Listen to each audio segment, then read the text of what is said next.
انا كننزل حتى للقولون وكنفرش راسي بحال طبقه مريحه، كنطفي الالتهاب ونهدي الاعصاب، ومن تما كتبدا الراحه الحقيقيه.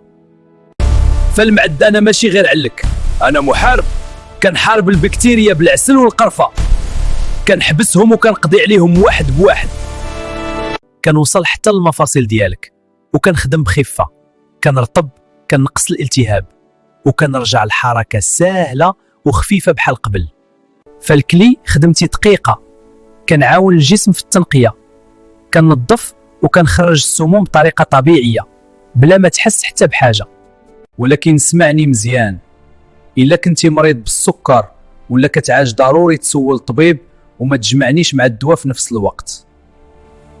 خذني في الصباح على الريق ومرة قبل الماكلة ثقيلة، وجرب وغادي تشوف الفرق بعينيك.